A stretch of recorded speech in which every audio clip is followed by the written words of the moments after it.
dari awal saya tidak menekuni filsafat. Dari awal saya menekuni matematik, fisika. Atau saya fakultas teknik sekolah awalnya. Lalu belajar politik internasional, hukum, apalagi ekonomi. Dan saya merasa bahwa ya seluruh pengetahuan itu kan sekedar menguji konsistensi di dalam reasoning, di dalam penalaran. Filsafat sebetulnya mirip dengan matematik karena ingin menguji konsistensi. Matematik hanya menguji konsistensi. Jadi bagian yang sama antara matematika dan filsafat adalah di dalam memelihara keruntuhan penalaran. Salah bernalar dalam matematika dan salah bernalar dalam filsafat itu fatal. Artinya seluruh fasilitas untuk menghasilkan konklusi dibatalkan oleh gagal nalar. Di dalam filsafat namanya fallacies, gagal nalar. Nah itu yang saya pakai selalu untuk membahas sesuatu. Jadi kalau saya bilang rejim itu dungu, ya dungu karena gagal nalar. Karena inkonsistensi di dalam penalaran, dalam kebijakan. Bukan orang yang dungu, tapi cara berpikirnya dungu. Kebijakannya dihasilkan oleh penalaran yang dungu.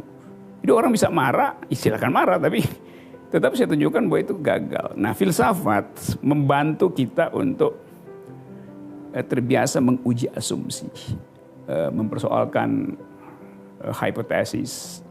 Jadi itu gunanya filosofi. Jadi bukan berniat dari awal, keterusan aja buat kalau belajar matematik, belajar fisika, ada kenikmatan, tapi belajar filsafat memungkinkan kita untuk do thing the unthinkable.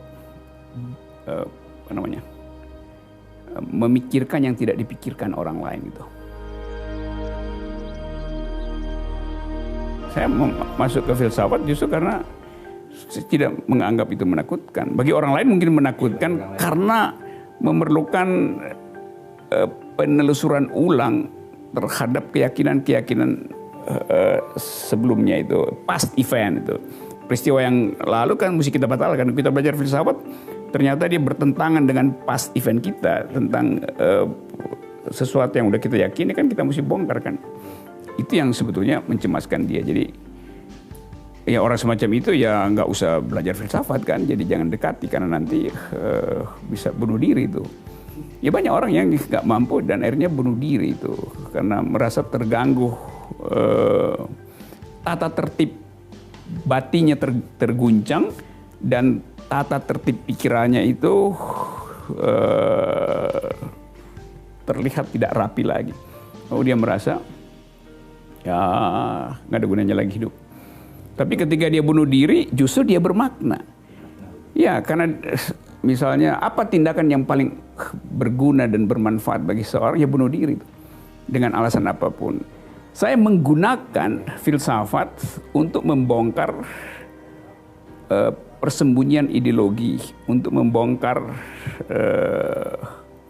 sebut aja bahasa kekuasaan yang dipalsukan oleh penampilan publik seorang pejabat. Jadi saya memakai filsafat sebagai metode, sebagai alat berpikir gitu. Bukan sebagai aliran pikiran itu.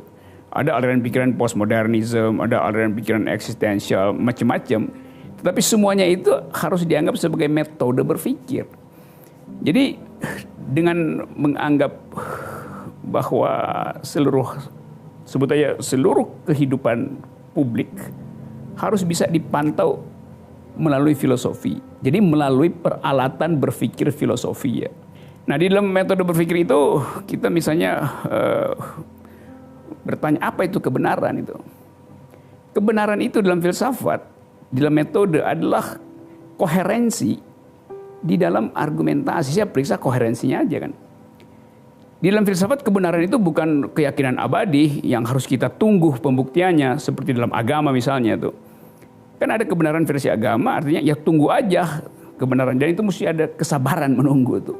Nah filsafat bukan soal kesabaran tapi soal kelancaran dalam berpikir, kelancaran berpikir. Nah gangguan berpikir itu yang disebut sebagai dungu. Sebetulnya filsafat bukan cinta kebijaksanaan.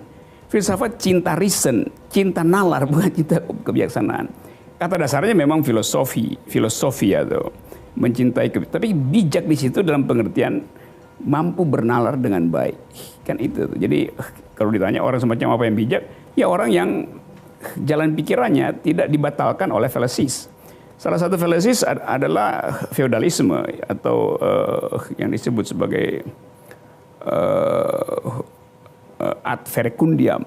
Jadi kalau yang ngomong presiden maka pasti benar. Kalau yang ngomong adalah pemuka agama pasti benar. Kalau yang ngomong pemuka adat adalah benar. Itu benar karena dia punya posisi di dalam masyarakat. Nah, filosofi menentang itu. Benar itu bukan karena orangnya punya kekuasaan, tapi karena jalan pikirannya masuk akal itu. Kan itu soalnya kan. Mendasarkan kebenaran pada status seseorang tuh, itu otoritas mendahului verifikasi kalau gitu kan. Ya, filsafat kebaikan tertinggi itu adalah bernalar sempurna, bernalar tanpa cacat. Jadi bernalar lurus sebetulnya, atau force of the better argument, kekuatan argumen yang lebih baik, bukan argumen terbaik, yang lebih baik. Jadi selalu ada baik itu kalau dimungkinkan untuk dibatalkan. Sesuatu yang mungkin dibatalkan itu namanya menghasilkan kebaikan. Prinsipnya fallibilism. Sesuatu yang tidak bisa dibatalkan, yang nggak ada gunanya mau dinilai, karena potensi dia dibatalkan sudah dia hilangkan sendiri. Jadi buat apa disebut dia baik dan buruk? Karena baik selalu ada di dalam kontrapolasi dengan yang buruk. Kita sebut dia cantik karena kita screen out yang buruk. Kita sebut dia buruk karena kita bandingkan dengan yang cantik. Jadi selalu ada di dalam yang biasa disebut binary opposition. Kan kita bilang Anda bermutu karena ada patokan bahwa dia tidak bermutu. Nah, waktu kita bilang dia bermutu, kita berupaya untuk hilangkan yang tidak bermutu. Padahal dia disebut bermutu ketika dibayang-bayangi oleh si tidak bermutu itu. Jadi antagonisme lah yang menghasilkan kebaikan. Nah, sekarang orang mau tutup antagonisme, termasuk kritik. Kritik itu buruk. Dari awal kekuasaan di doktrin tertutup, karena nggak boleh dikritik kan itu justru yang buruk kan. Karena antagonisme dihentikan. Pertanyaan utama dalam hidup adalah bagaimana Anda memahami bahwa hari ini Anda masih hidup, kan begitu kan? Kan itu yang paling penting, bukan apa yang terpenting. Yang penting Anda pahami itu. Karena itu kalau orang, misalnya orang tanya, Pak Rocky tolong kirimkan biodata Anda itu. Saya kirimkan. Anda barusan bilang saya udah mati. Bagaimana cara saya kirimkan? Karena biodata itu hanya berguna ketika orang udah mati. Kalau dia masih hidup, datanya itu masih bertumbuh. Biodata kan artinya daftar riwayat hidup kan. Kapan dia berguna? Saat dia meninggal. Jadi kalau saya belum meninggal ngapain cari? Minta saya mengirimkan biodata saya kan. Kan orang dungu kan namanya. Iya. Karena nanti misalnya biodata itu kan, kalau saya kirimkan biodata saya 1 jam yang lalu misalnya. Selama sejam ini saya udah berubah biodatanya karena bicara dengan Anda kan. Jadi in the making biodata itu ongoing. Karena itu kacau kalau dibilang biodata itu data selama kehidupan itu. Data selama kehidupan dicatat ketika dia sudah meninggal. Jadi nggak ada data hidup. Data itu selalu tentang yang sudah selesai. Kan itu logikanya. Nah, iya kan? Jadi ngapain nyari biodata gue itu? Oh, gue masih hidup. Saya sering punya pengalaman yang membaca logika yang basa-basi itu. Misalnya nih, panitia kalau setiap kali saya kasih seminar nanti ada panitia datang terus saya biasanya bawa ransel sendiri. Pak, saya bawain ranselnya nih. Saya tanya, buat apa Anda bawain? Buat dibawa ke mobil. Loh, saya juga bisa dibawa ke mobil. Tapi nanti Bapak capek bawanya. Loh, dari tadi saya bawa ini saya nggak minta tolong orang. Ngapain lu tiba-tiba anggap saya capek kan? Jadi basa-basi sebetulnya kan. Ngapain lu bawa barang itu? Atau habis seminar udah jam 2 misalnya. Pak Rocky belum makan ya?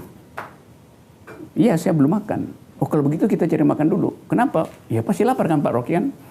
Karena belum makan. Loh, saya bilang belum makan artinya saya tidak lapar. Belum makan artinya saya kenyang itu. Ngapain nggak jawab?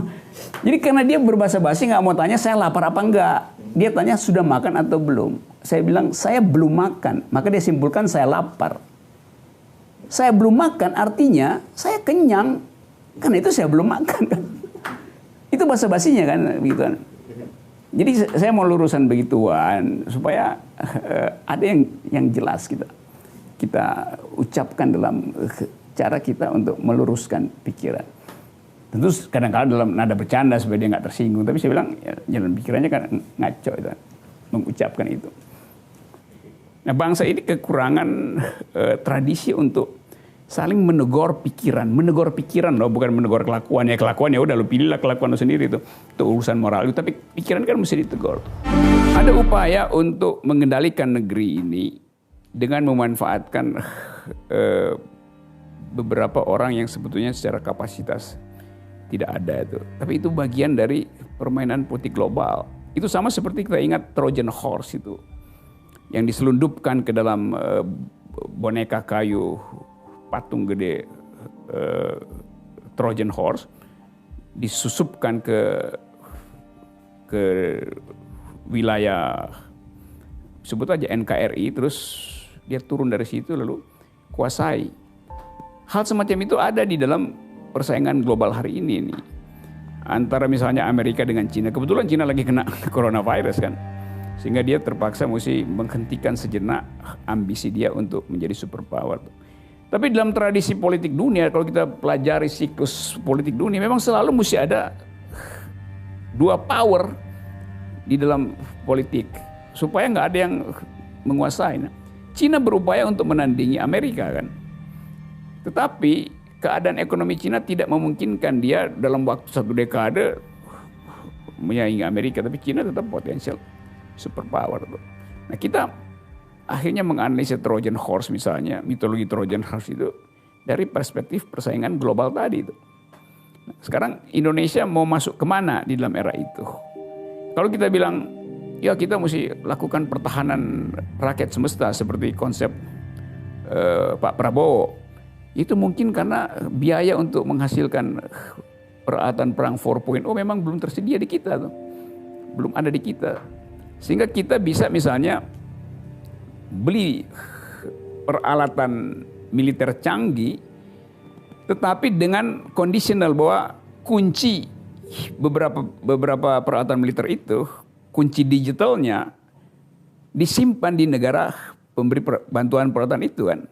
Misalnya Cina mengunci digital kita sehingga kita hanya boleh launch balistik itu 1 kilometer, nggak boleh sampai 10 kilometer tuh, nanti mogok sendiri tuh.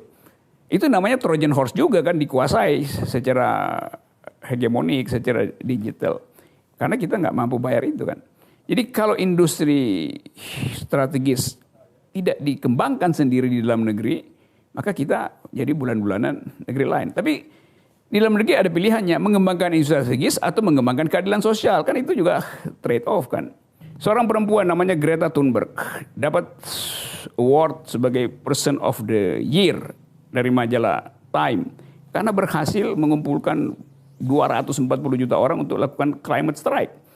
Demonstrasi anti lingkungan. Ini perempuan umur 15 tahun. Kelas 2 SMA mungkin yang melakukan itu. Dan dia bertemu dengan berbagai presiden dunia untuk program climate perawatan lingkungan ini.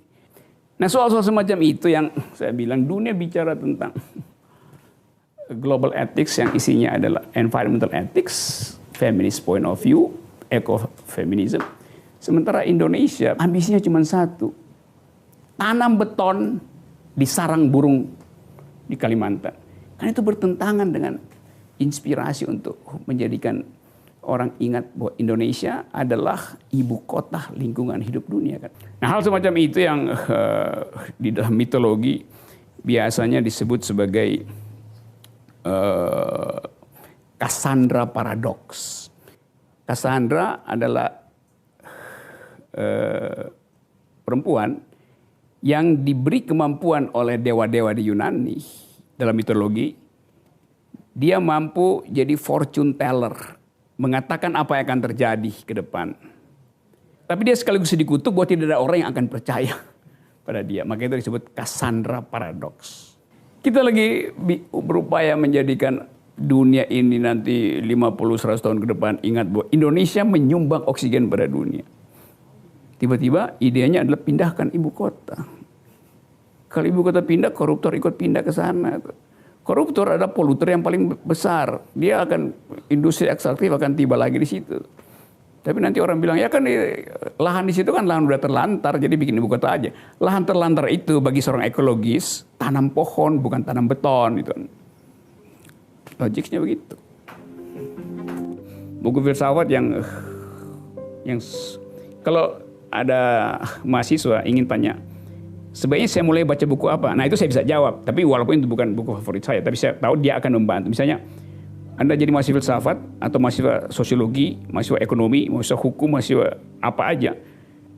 Mahasiswa semester 1, dalam mata kuliah apa aja, sebaiknya membaca buku dari Bertrand Russell yang sangat tebal, History of Western Philosophy, itu yang sebalnya mungkin 1.500 halaman, tebal banget.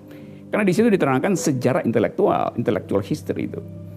Dari awal sampai abad 20 itu. Jadi kita bisa baca tentang perkembangan ilmu ekonomi, perkembangan sains di situ, perkembangan matematik, perkembangan filosofi di dalam satu buku itu.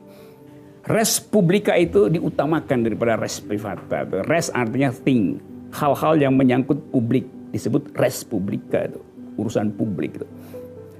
Machiavelli justru orang yang pertama menerapkan etika publik, yaitu membocorkan keadaan istana supaya publik tahu bahwa istana itu isinya adalah tukang tipu, maling, koruptor, manipulator, buzzer, segala macam kan. Machiavelli yang bocorin itu melalui traktat yang disebut tadi sang pangeran tuh, Il Principe, The Prince. Dulu itu kita punya satu tempat belajar bersama yang namanya Sekolah Ilmu Sosial, SIS itu. Itu salah satu itu ada teman saya itu. Di fotonya ada juga tuh Pak Cosi namanya tuh. Pak Cosi bisa tanya dia juga. Di foto itu. Jadi itu dosen-dosen pengajar di situ. Saya disebut kepala sekolah di situ. Saya susun kurikulumnya. Kita ingin agar supaya di Jakarta ada satu pusat studi yang memfasilitasi semua pengetahuan filosofi, ekonomi, sosiologi, psikologi, sejarah, segala macam. Nah itu kita sebut itu sekolah ilmu sosial. Jadi semua ilmu kita sebut ilmu sosial, pada waktu ekonomi ilmu sosial. Nah itu dosen-dosen ada Arif Budiman, ada ya Pak Salim Said, ada Ignas Kleden, ada Pak Syahrir ekonom, ada Pak Darmin Nasution, ada Daniel Dakida. Ya itu foto. Saya juga nggak tahu dari mana orang dapat foto itu. Saya juga nggak punya foto itu Ya foto lama. Saya ingat itu foto di daerah sini, daerah Puncak situ kita lagi. Rapat kurikulum waktu itu ada Rahman Toleng. Ya itu. Yang kemudian orang anggap itu kumpulan yang disebut PSI dulu ya, bukan PSI sekarang. Di pikiran sosialis, ya memang ada unsur itu. Atau kaum liberal kiri, ya memang ada unsur itu. Karena waktu itu Indonesia dalam era otoritarianisme, ada developmentalisme dari Pak Harto, dan kita ingin agar supaya mahasiswa punya atau publik umumnya punya cara berpikir lain dalam melihat masa depan ini. Maka dibuat sekolah itu, sekolah ilmu sosial. Tapi cuman mungkin 3 tahun terus dilarang oleh pemerintah karena dianggap itu di luar pakem. Setelah institut itu kita dirikan, ada Gus Dur di situ, ada beberapa tokoh LSM, ada intelektual. Di dalam upaya untuk bikin parameter bahwa kesetaraan warga negara mendahului segala macam perbedaan. Ethnicity, agama, power relation, economics,